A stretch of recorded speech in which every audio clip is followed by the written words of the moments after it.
जादुई बांस का ऑटो रिक्शा। नारंगपुर के एक छोटे से गांव में एक मनोहर नाम का आदमी रहता था। मनोहर बहुत गरीब था और वो एक कारपेंटर था। लकड़ियां उसे उसके बजट से महंगी पड़ती थी, जिसके चलते वो बांस से मजबूत फर्नीचर बनाकर बेचा करता था। एक दिन उसका बेटा उसके पास आता है और उससे कहता है, पिताजी, आप बांस से इतने प्यारे फर्नीचर कैसे बना लेते हो? मुझे तो यकीन ही नहीं होता कि एक सिंपल बांस से आप इतना अच्छा काम कर लेते हो। अरे बेटा, यही तो कलाकारी है। तुम्हें पता है ये बांस बहुत मजबूत होता है, लेकिन कोई भी बांस से बना हुआ कुछ भी सामान पसंद नहीं करता।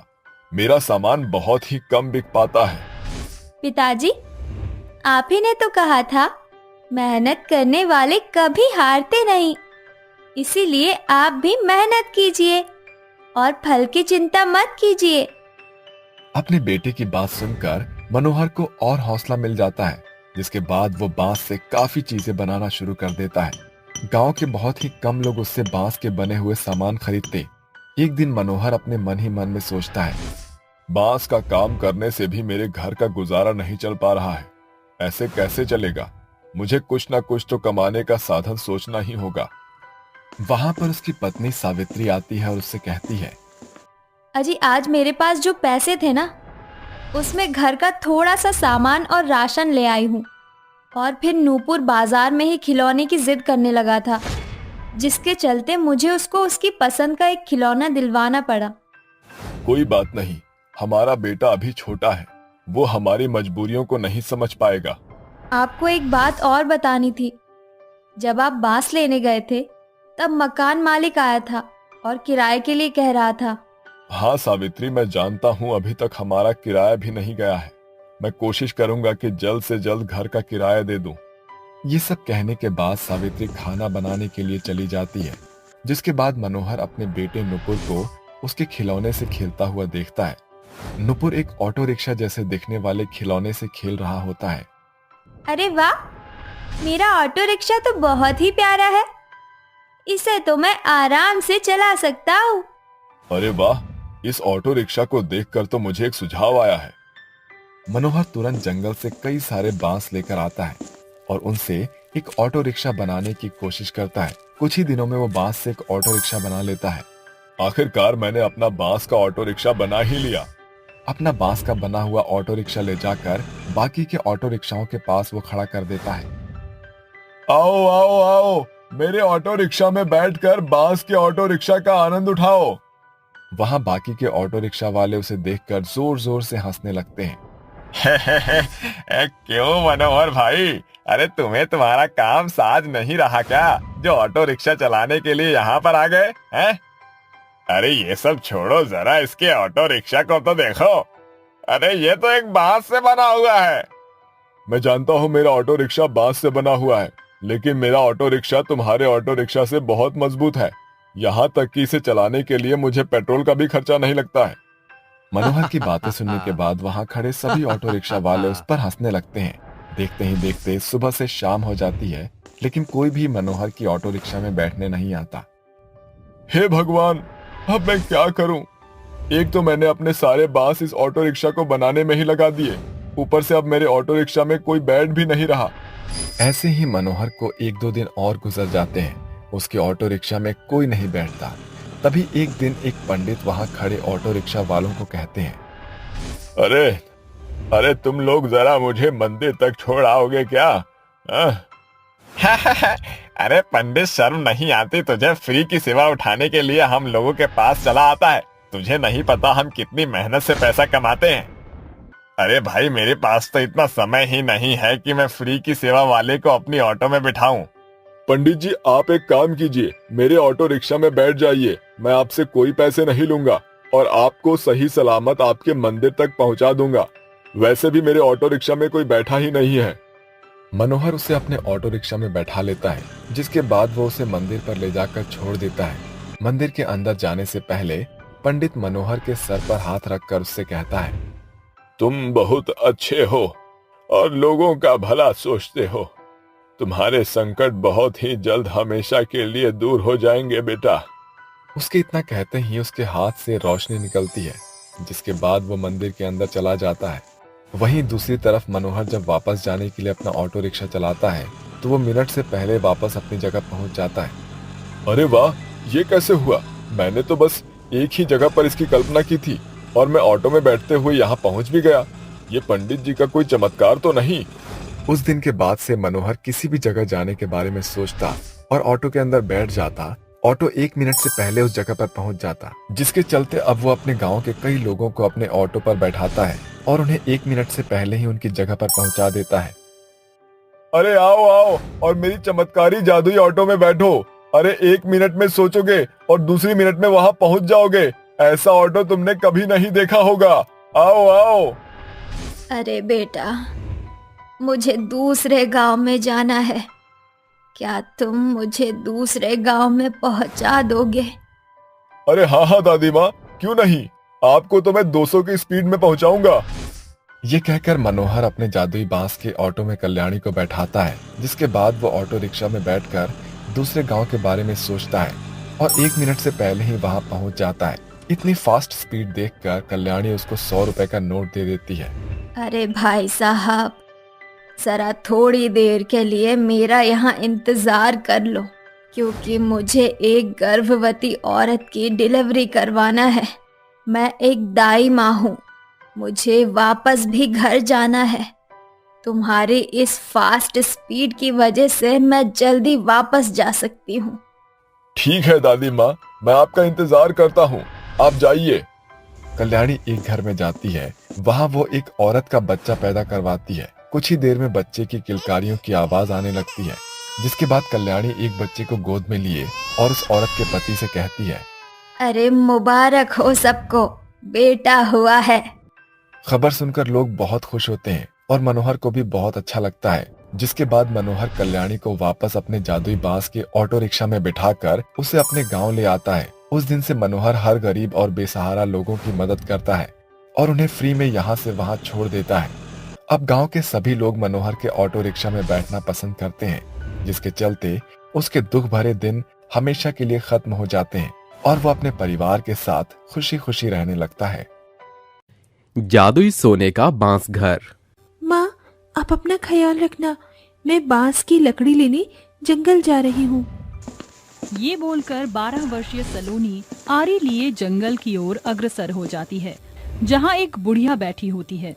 ये लो बूढ़ी अम्मा, मैं तुम्हारे लिए रोटी ले आई। सलोनी, तुम्हें स्मरण था? अरे बूढ़ी अम्मा, भूलती कैसे? पिछले 6 माह से आपसे मेल मिलाप जो बढ़ गया। वैसे भी मेरी माँ कहती है कि किसी की भूख मिटाने से बड़ा पुण्य प्राप्त होता है। तुम्हारी माँ ने तुम्हें सुनहरी सीख दी है सलोनी। वैसे तुम्हारी माँ के रहते तुम इस बांस के जंगल में क्यों आती हो? इतने बचकानेपन में बांस का बोझा उठाकर तुम्हारे कंधे नहीं थकते। हाँ बूढ़ी अम्मा, मगर मेरे सिवा माँ का है कौन? माँ महीनों से बीमार है। ऐसे में मैं रोजाना इस जंगल से बांस काटकर बांस की टोकरी बर्तन बनाकर बाजार में बेचती हूँ। उसी से हम बेबस माँ बेटी का गुजर बसर चलता है। कुछ देर बाद बूढ़ी अम्मा, आपसे बतियाते हुए मैंने बांस काट भी लिया और गठरी भी बांध ली। अब मैं चलती हूँ। सलोनी बांस की गठरियों का बोझा उठाए घर आकर देर दोपहरी धूप में टोकरी बर्तन बनाकर उन्हें बेचने बाजार जाती है। रात को राशन पानी लेकर घर आती है। समय ऐसे ही गुजरता है। अगली सुबह, ये लो बूढ़ी अम्मा, आज मैं आपके लिए बाजरे की रोटी लाई हूँ, साथ में लहसुन की चटपटी चटनी भी है। बुढ़िया सलोनी के हाथ का बनाया खाना खाकर उसका बखान करते हुए कहती है, अरे वाह सलोनी, तुमने तो सयानों को भी पीछे पछाड़ दिया। खाना बनाने में एकदम नपा तुला हाथ है तुम्हारा। शुक्रिया बूढ़ी अम्मा, मैं चलती हूँ। ऐसे ही कई दिन गुजर जाते हैं। एक रात बब्बन उनके दरवाजे पर दस्तक देता है। अरे ओ मरियल माँ की बेटी, कहाँ मर गई? सामने आ। बब्बन चाचा, आप? अरे छोकरिया, जाकर अपनी अम्मा को बुला। मैं बच्ची से बात नहीं करता। ममता बिस्तर से उठकर बाहर आती है। अरे आज मैं तेरी मरियल हाव भाव पर तरस नहीं खाने वाला। पिछले 6 महीने से माँ बेटी मुफ्त में मेरे घर में रह रही हो। भाड़ा क्या तुम्हारा बाप भरेगा? काका, मैं चुकाऊंगी आपका भाड़ा। नादान चुकरिया, तू चुकाएगी भाड़ा। बीते भर की है नहीं, आई बड़ी। मैं तुम दोनों माँ बेटी को अब और बर्दाश्त नहीं करूंगा। अपना झोला झमेला उठाओ और चलती बनो यहाँ से। मगर इतनी देर रात हम कहाँ जाएंगी? अरे कहीं भी डावाडोल हो, बब्बन को बख्श दो। ये बोलकर बब्बन उस माँ बेटी को घर से निकाल बाहर कर देता है। दोनों बांस के जंगल की ओर बढ़ने लगती हैं। तभी मौसम का रुख बदलता है। हे ईश्वर, इस दुनिया की भी अपनी गति अभी पकड़नी थी। बिटिया जल्दी से पाँव बढ़ा, बरसात होने के आसार है। दोनों माँ बेटी बांस के जंगल की ओर बढ़ने लगती हैं। तभी रास्ते के बीचों बीच सलोनी को वही बुढ़िया मिलती है जो सलोनी को टोकते हुए बोलती है, अरे सलोनी, इतनी देर रात तुम इस बांस के जंगल में? बूढ़ी अम्मा, हम दोनों माँ बेटी बेघर हो गए हैं। इस बांस के जंगल के सिवा दूजा कोई आसरा नहीं बचा। किसी बड़े बांस के पेड़ के नीचे रात काट लेंगी। उसकी जरूरत नहीं है सलोनी, आओ मेरे साथ। दोनों माँ बेटी बुढ़िया के साथ बांस जंगल के पेड़ों के पथ को पार करके एक चौरस स्थान पर आती हैं। बूढ़ी अम्मा, ये तुम हमें बांस जंगल के बीचों बीच क्यों लाई हो? सलोनी, मैं यहाँ तुम्हारे लिए एक सुनहरा बांस घर बनाने वाली हूँ। अम्मा, हम कुछ समझे नहीं। बुढ़िया अपनी आंखें बंद करके अपने हाथों से एक ही पलछिन में एक सुंदर से सांचे का बांस घर बनाकर बोलती है, सलोनी, ममता, ये कोई साधारण बांस घर नहीं, बल्कि एक सुनहरा सोने का जादुई बांस घर है। मगर ये बांस घर तो बाकी घरों के जैसे ही साधारण है। सलोनी, जैसे ही तुम उस बांस घर से कुछ मांगोगी, ये तुम्हारे स्वर शब्द सुनकर जादुई सोने के बांस घर में बदल जाएगा। भूख के मारे मेरे पेट में कबड्डी मची हुई है। ए जादुई सोने के बांस घर, मुझे इसी समय खाने को भोजन दो। सलोनी के स्वर शब्द खत्म होते ही साधारण बांस घर सोने के सुहाने जादुई बांस घर में बदलकर अपने भीतर से 56 भोग की बौछार कर देता। ये तो सचमुच में सुनहरे बांस घर के सांचे में बदल गया। बूढ़ी अम्मा, आपने ये कैसे किया? जरूर आप कोई जादूगरनी है ना? सलोनी, समय आने पर मैं तुम्हारे सारे सवालों के जवाब दूंगी। अब मुझे जाना होगा। स्मरण रहे, इस जादुई सोने के बांस घर से कभी अपना स्वार्थ मत साधना। इस सुनहरे बांस घर का सदुपयोग करना। ये बोलकर बुढ़िया वहाँ से चल देती है। दोनों माँ बेटी सुकून से उस सुनहरे बांस घर में सो जाती हैं। अगली सुबह, माँ, मैं बांस की कटाई करने जंगल के अगले छोर में जा रही हूँ। सलोनी, जब हमारे पास जादुई सोने का बांस घर है तो तुम्हें मेहनत मजदूरी करने की क्या जरूरत है? माँ, ये बांस घर मेरे लिए सिर्फ बसेरा है। मैं इसे अपना स्वार्थ नहीं साध सकती। ये सरासर गलत होगा। मैं अपनी मेहनत के बलबूते पर आपका और अपना पेट पाल सकती हूँ। समय गुजरता है। सलोनी हर एक सुबह बांस की कटाई करके दिन भर टोकरी बर्तन बनाती और सांझ होते उन्हें बाजार में बेचने जाती। एक दिन की बात है, सलोनी बांस काट रही थी। तभी एक बूढ़ा वहाँ से रोते बिलखते गुजरता है। ठहरो बाबा, आप इतने हताश परेशान क्यों हैं? अरे क्या बताऊं बेटी, कल मेरी बेटी का ब्याह होना है, मगर मुझ गरीब बेबस बाप के पास एक पैसा भी नहीं है। पैसे की पाबंदी से कल मेरी पगड़ी उछलने से बेहतर है मैं मर जाऊं। ठहरो बाबा, मेरे पास तुम्हारी समस्या का समाधान है। सलोनी उस बाबा को लेकर अपने जादुई सोने के बांस घर के पास आती है। ए मेरे जादुई सोने के बांस घर, ये बाबा बेहद बुरे दौर से गुजर रहे हैं। इनकी बेटी के ब्याह के लिए मुझे तुम्हारी मदद चाहिए। सलोनी की निश्वर्त मांग सुनकर जादुई सोने का बांस घर सुनहरे चमक से सराबोर होकर सोने के बड़े बांस घर के सांचे में ढलकर अपने भीतर से सोने के सैकड़ों सिक्के, जेवर और पैसे की भरमार करता है। ये लीजिए बाबा, इसे आप बतौर बड़े धूमधाम से अपनी बेटी का ब्याह कर पाएंगे। एकाएक तेजोमय प्रकाशमान के साथ बूढ़े बाबा बतौर उस बुढ़िया में बदल जाते हैं। अरे बूढ़ी अम्मा, तुम?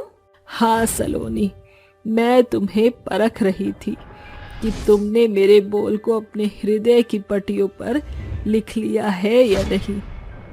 जादुई सोने के बाज घर के होने के बावजूद तुमने उससे अपना स्वार्थ नहीं साधा, खरी उतरी हो। अब मैं तुम्हें अपना पुख्ता परिचय जाहिर करती हूँ। ये बोलकर बुढ़िया एक जादुई परी में बदल जाती है। सर पर सुनहरा ताज, हाथों में जादुई छड़ी, ये पहरावा तो परी का होता है। तुमने सही पहचाना, मैं एक जादुई परी रानी हूँ जो एक तपस्वी के श्राप से इस बांस जंगल में बंधक बन गई थी। जानना नहीं चाहोगी कैसे? हाँ तो सुनो। परी, आज तुम पूरे 18 बरस की हो चुकी हो। यही समय है जब परी की बेटी को परिलोक की परिरानी का पद प्राप्त होता है। आज से तुम परियों की रानी, मगर तुम्हें अपनी शक्तियों के साथ संसार का भ्रमण करना होगा।